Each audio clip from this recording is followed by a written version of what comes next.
Yeah. Yeah. Yeah.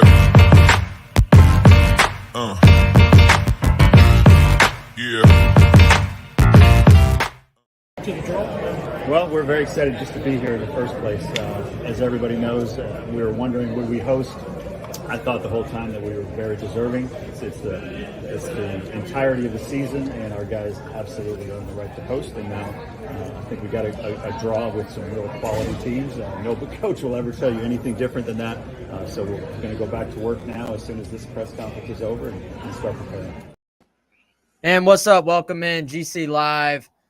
Special abbreviated edition here on Memorial Day. Wes Mitchell going to be joining you with Collyn Taylor here shortly. Let me bring Collyn in.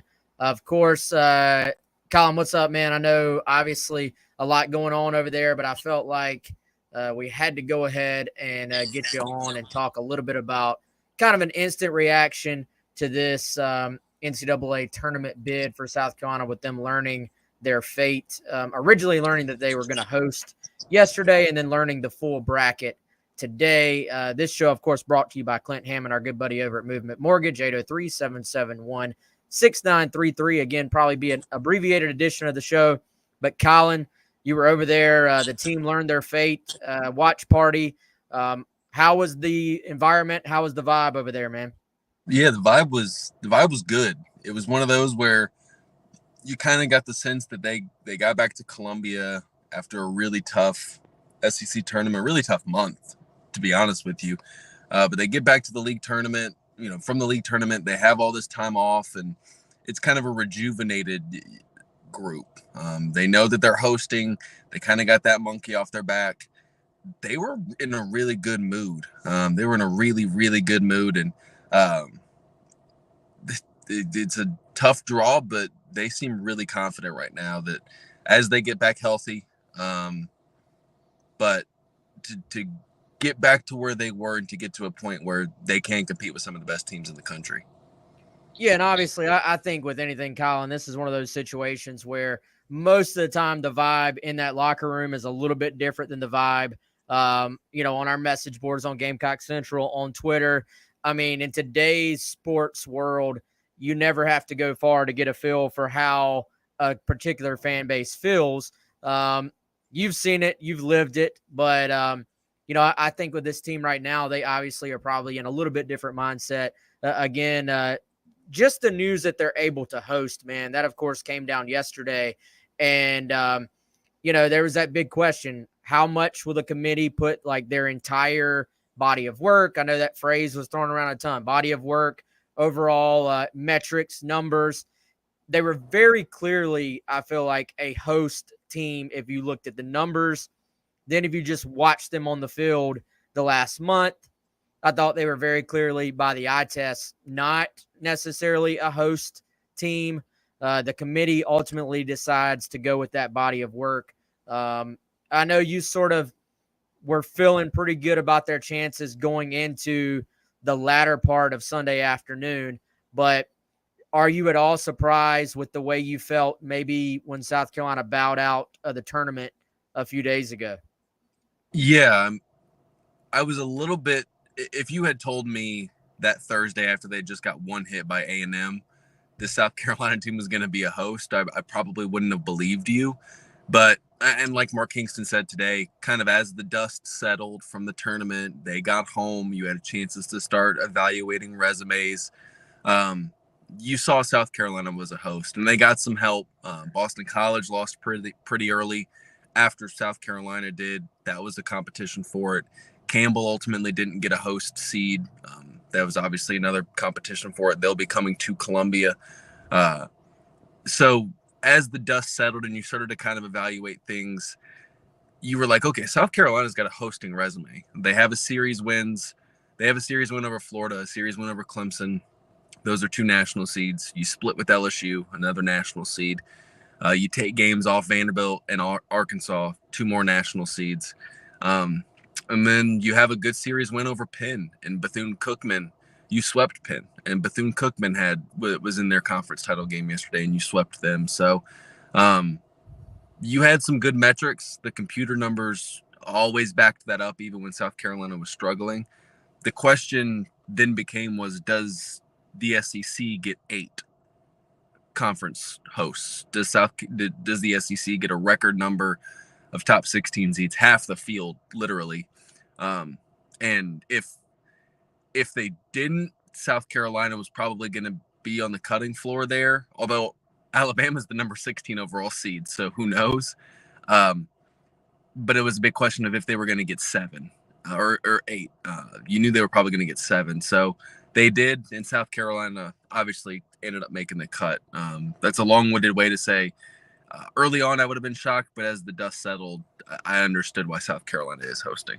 Yeah, as you said, South Carolina, the 15 overall seed, paired up with Florida, a team, as you said, South Carolina swept. Now at home, of course, if Carolina wins this regional, they'll have to go to Gainesville, in theory, assuming Florida wins their regional as well. But there's a big mountain to climb before we can even think about South Carolina getting to that point, Collyn.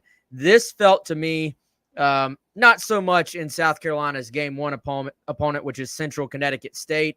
Frankly, that's a new school on me as far as I'm concerned. Yep. But NC State, it seems like from what I was reading, maybe got screwed over a little bit last year as far as getting left out of the tournament. They get in this year, but really the team you circle is this Campbell team, which a lot of people had in the conversation, maybe even locked in to potentially being a top 16 host seed of their own. This to me felt kind of like, all right, South Carolina, we're giving you the benefit of the doubt. We're giving you this host. This is going to be in Columbia. It'll be a great crowd. It's a great venue. We're going body of work, but we also, we're going to give you the other team that maybe would have taken your spot if only 7 SECs got in. And, you can kind of just earn it on the field if you want to get any further. Yeah, that's if you weren't going to say that I was going to, that, South Carolina gets their host, but then they get maybe one of the best 2 seeds in the country coming to Founders Park. And I thought South Carolina was going to be in Campbell's regional regardless, whether that was them having to travel to Fayetteville to play in a Campbell regional or Campbell coming to Columbia. The benefit now, though, is Campbell is in a 2-3 matchup where you're probably going to have to throw your best guy day one just to advance to a winner's bracket. And then South Carolina can kind of play the matchups.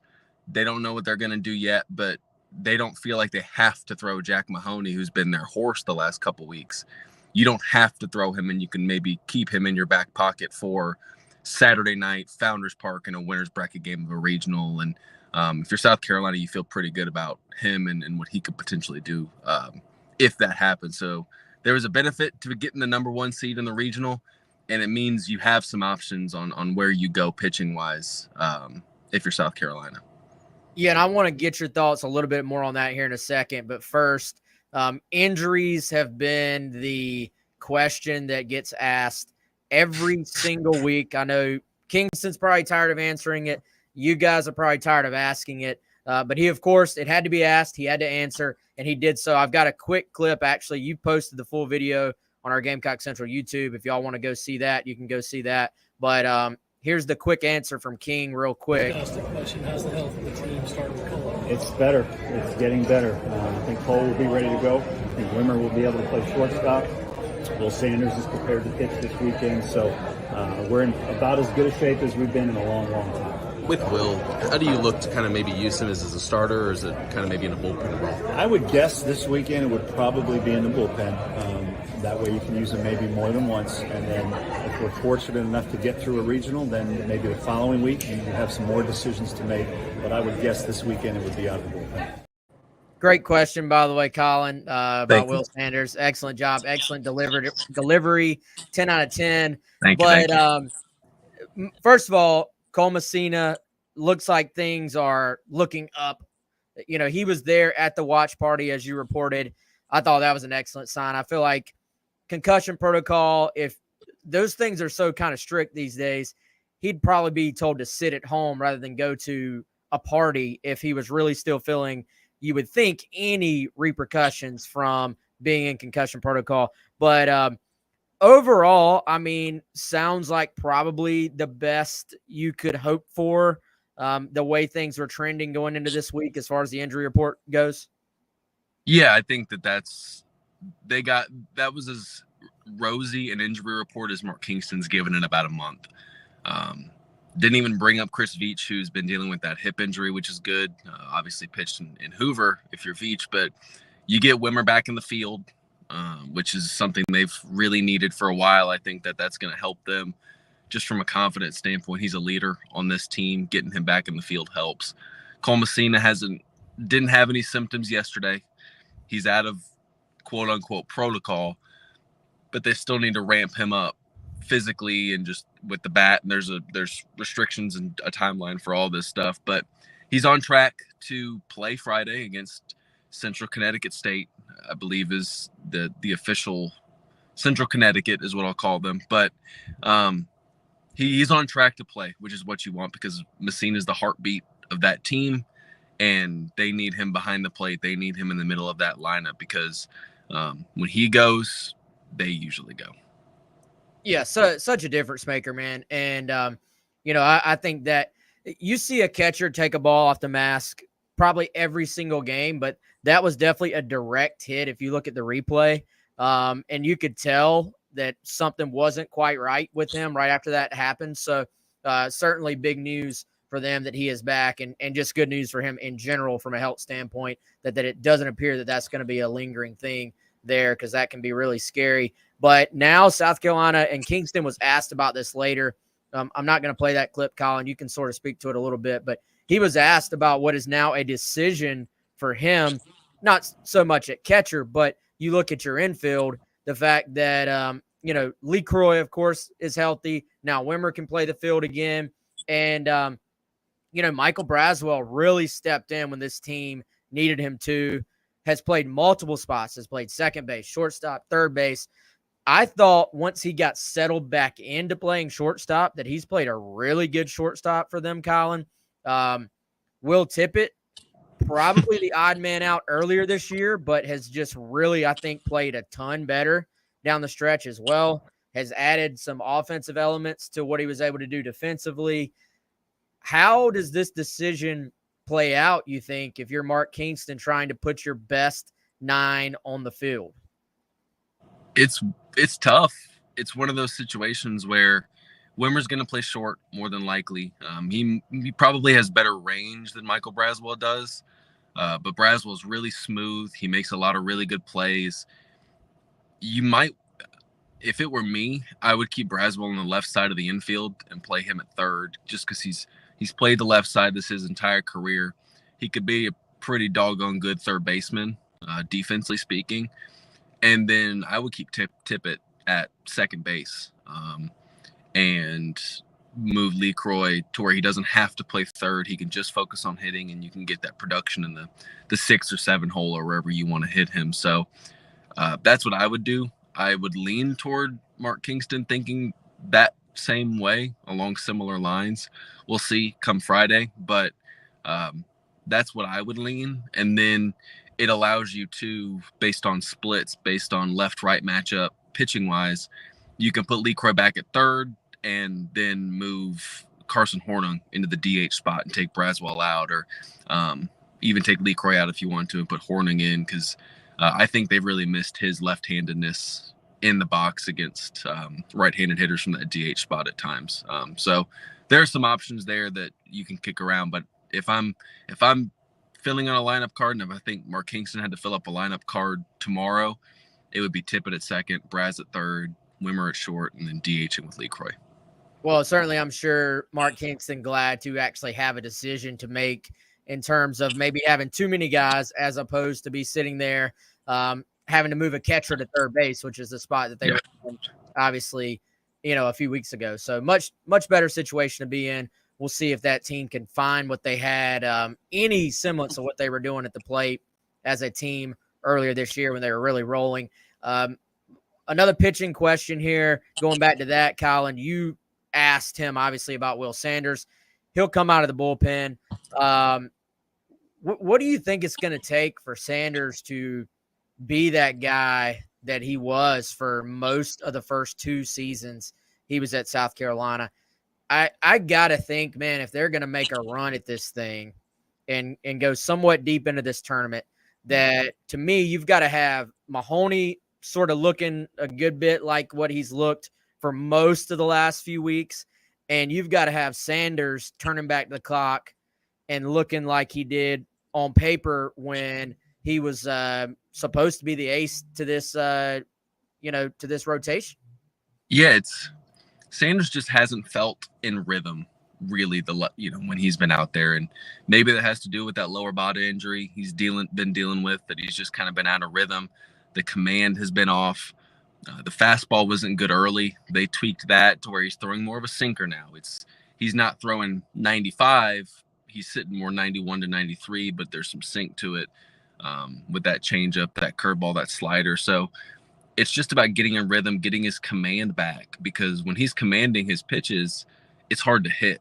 But the problem is he's either too much in the zone or his misses out of the zone are just non-competitive. He's missing badly out of the zone, and when it's in the zone, it's dead middle, and they're able to barrel it up. So getting him back to that guy you saw his freshman and sophomore year is really, really vital. And maybe coming out of the bullpen, you get to just kind of uncork that four-seam fastball and have him at 97, 98 in shortened spurts, compared to him having to kind of conserve energy for 6 or 7 innings. Definitely.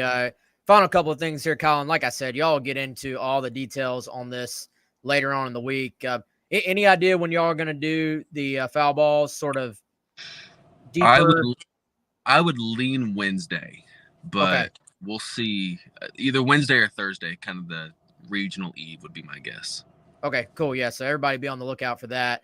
And that'll be a much deeper dive, longer episode diving into what South Carolina needs to do to get out of this regional and kind of diving into some of those matchups. We'll give you time to actually kind of dive into each school. Obviously, at this point, we know Campbell equals really good. I think that's the biggest takeaway from this regional so far. Who would you throw game 1 and game 2 without, at this point, really knowing much about what that matchup might look like in game 1, just from a South Carolina standpoint? I'm sure there may be some things they're going to look into on video when they kind of look at their opponents that probably will factor into this decision.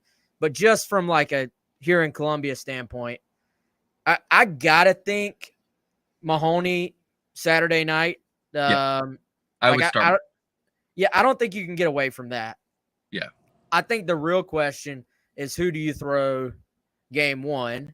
And not that you want to get too far ahead of yourself, but that decision directly affects who, in theory, is going for the regional win for you on Sunday. I know you can't look ahead, but it is your job as the coach to be playing out all the different scenarios here. So very curious decision, since there's not really that true 1 and true 2, I guess, on this staff. Yeah, Mahoney's been your horse, like I said, but again, he entered the year as your number 3 guy. You really haven't had that ace.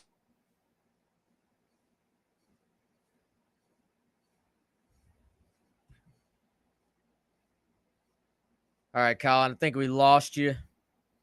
Everybody hang tight real quick. Collyn, we'll try to get you back here, man. Can you hear me at all, Collyn?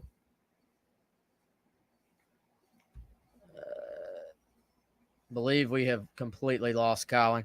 But yeah, we'll try to get him back. If it's me, I got to set it up to where you can go with Mahoney game 2, like he was saying. And I really think that you got several options for how you set it up with game 1 and game 3, but those decisions are probably going to determine who wins this regional, in my opinion. We'll try to get Collyn back real quick, but Joey's saying, hope they take it one game at a time. Yeah, Joey, I agree with you, man. They got to take it one game at a time, but as a coaching staff, I'm not talking about even externally, but internally, as a coaching staff, you have got to sort of play out all the different scenarios internally so that you can best plan to win this entire thing. Like, I get the one game at a time mindset. I think among your team, among your players, you want to preach one game at a time. The whole, that's the way Ray Tanner approached these situations, right? But I think deep down, Ray Tanner was also planning for every contingency that could ever come. I think we got Collyn back. Can you hear me now, Collyn? Yeah, that was South Carolina in the summer and my phone overheating in the middle of my answer. So that's Columbia for you. Well, man, so the last thing you said, we were talking about Mahoney. We're both in agreement, Mahoney for Saturday night.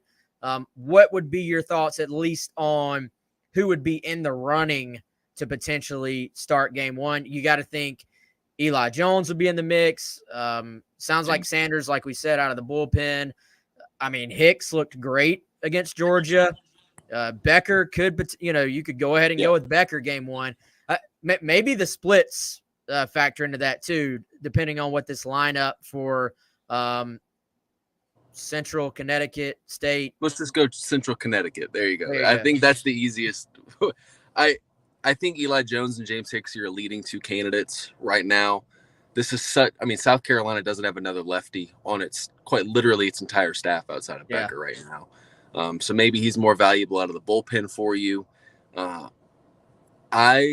It's just a matter of when you want Hicks to throw. Do you want Hicks to set the tone of a regional as kind of that low heart rate guy, someone that can just go out there and give you 6 quality innings every single time? Or do you save him for you're going up against a team on Sunday, hopefully trying to win a regional? Eli Jones and Hicks are two very similar pitchers, both sinker ball guys. So you're still getting a sinker baller game one if you don't choose to start Mahoney. I would lean – it's so tough. I would lean Eli if I'm doing it. Eli on Friday, Hicks Sunday. Mm-hmm. But I could see the argument for Hicks Friday night. He's a low heart rate guy, someone that just doesn't get too geeked up in a moment. And I think that's what you need, because Founders is going to be bonkers Friday night. And you need a guy like that to kind of steady things down and help you win that game. And hey, so Collyn, I mean, I don't know if you can necessarily overstate how big what we saw from Hicks was last week. If he could continue that over, you want to talk about making a run in this tournament, that's another guy. If what we saw last week is what you could potentially get out of Hicks in a regional situation, then that's just one more guy that Carolina can really count on as a starter, especially considering, no Noah Hall and Sanders being out of the bullpen. That would be huge for those guys if they could slot him into one of those spots and get what they got out of him last week.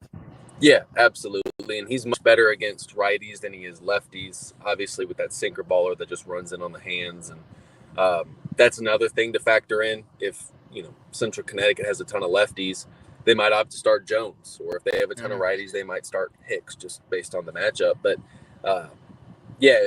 like going into the SEC tournament, not knowing if Sanders was healthy enough to pitch in a region, you're like, I don't know if they have the pitching to get through a regional like this. And then Hicks does what he does. And Georgia's issue has never been offense. They're a good offensive team, and he was able to kind of make them look silly at times and really pitch around it. So that's a guy that can start super regional games for you. And if you get what you got against him from Georgia, that makes you that much more dangerous. And now you have the luxury of not trying to rush Will Sanders back and make him start a regional game. You can kind of use him out of the bullpen.